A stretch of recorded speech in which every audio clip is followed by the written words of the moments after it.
ধন্যবাদ। আরেকটি ভিডিওতে আজকের ভিডিওতে আমি কথা বলবো কাউন্সেলিং সাইকোলজিস্ট আসাদুজ্জামান রাজু। আজকের বিষয়টি হলো সারাক্ষণ সন্দেহ হয় আমি বুঝি নাপাক নোংরা অশুচি হয়ে গেছে। আসলে এই চিন্তাটা আসলে কী জন্য হয় এবং এর চিকিৎসা কী সেটি আমি বলবো। আমি আছি কাউন্সেলিং সাইকোলজিস্ট এবং আমি হচ্ছে যে ফাইনাল মেন্টাল হেলথ কেয়ার সেন্টারে বর্তমানে প্র্যাকটিস করছি।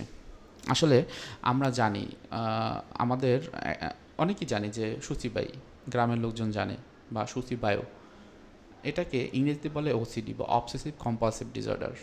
এবং অবসেসিভ কম্পালসিভ ডিসঅর্ডার একটি নিউরোলজিক্যাল ডিসঅর্ডার। আপনারা জানেন আমাদের মাথার ভিতরে বিভিন্ন রকমের নিউরন থাকে, নিউরোট্রান্সমিটার থাকে, বিভিন্ন রকমের সার্কিট থাকে, বিভিন্ন রকমের ব্রেনের ভিতরে মডিউল থাকে। এগুলো যদি কোনো কিছুতে সমস্যা তৈরি হয় তখন কিন্তু বিভিন্ন রকমের এই যে মনের সমস্যা বা মানসিক সমস্যা কিন্তু দেখা দেয়। তো এই যে সারাক্ষণ সন্দেহ হয়, এখন এই সন্দেহটা কি? এই সন্দেহটা মানে সাধারণ সন্দেহ না, অনেক বেশি সন্দেহ। হয়তো বা মনে হয় আমি এই যে বসে আছি, এই যে আমি চেয়ারটা দিয়ে বসে আছি, হয়তো এটা একটা নাপাক ছিল, আমি বসে পড়েছি। অথবা আমি এইখান থেকে বের হয়ে যাব, ওই যে দরজাটা ধরবো, ওই দরজাটা হয়তো বা অন্য কেউ ধরেছে, সেক্ষেত্রে নোংরা হয়েছিল। অথবা আমি এই যে আমার হাতটা ভালোভাবে ধুবো না, তার মানে হচ্ছে যে আমার খুব কষ্ট হবে, আমি অসুচি। সো এই যে বিষয়গুলো, এগুলো আপনারা জানেন যে ওসিডির লক্ষণ। এবং ওসিডির যে বিষয়গুলো দেখা যায় যে অনেক ক্ষেত্রে এগুলো কারো জেনেটিক্যাল ওয়েতে কিন্তু আসে, অর্থাৎ জিনগতভাবে বা বায়োলজিক্যাল যে ওয়ে সেইভাবে আসে। আবার অনেক ক্ষেত্রে দেখা যায় যে তারা কোথাও শিখেছে, যেমন করোনার পরে কিন্তু আমরা দেখি যে এই করোনার সময় হাত ধুতে হয় বেশি বেশি, আর না হলে এই যে করোনার যে জীবাণু সেটা লেগে যায়। সো ওই ক্ষেত্রে কিন্তু মানুষ বেশি বেশি হাত ধুতে ধুতে এমন একটা পর্যায়ে চলে গেছে। আমাদের কাছে অনেকেই আসছে যাদের এই যে ওসিডি বা সূচিবাহের যে বিষয়গুলো, এই বিষয়গুলো এই করোনার সময় তৈরি হয়েছিল। সো তাদের সন্দেহ থাকে ওটাই যে সবসময় যে আমি নাপাক, আমি নোংরা।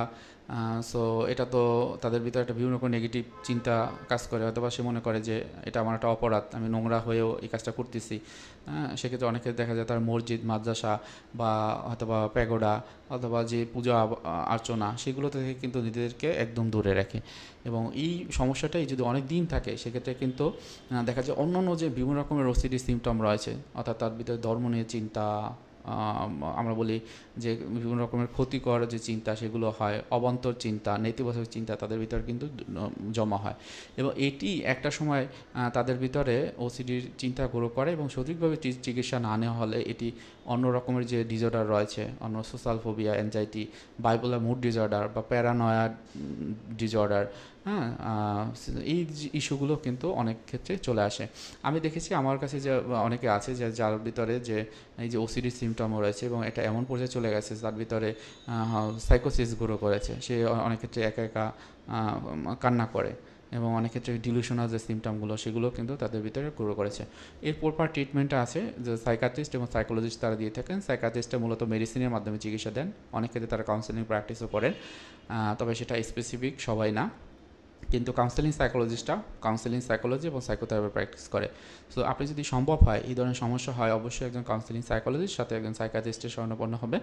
তারা আপনার যে এই চিকিৎসাটি সঠিকভাবে তাদের মতো করে করে দেবে এবং দেখবেন যে এই যে একটা অ্যাংজাইটি বা একটা মানসিক চাপ, এটা থেকে আপনি সহজেই মুক্তি পাবেন আশা করি। সবাই ভালো থাকবেন, সুস্থ থাকবেন। আজকে ভিডিও এখানেই রাখছি। আপনি যদি নতুন হয়ে থাকেন আমার চ্যানেলে, আমি রিকোয়েস্ট করবো আমার চ্যানেলটি সাবস্ক্রাইব করার জন্য। ধন্যবাদ। আসসালামু আলাইকুম।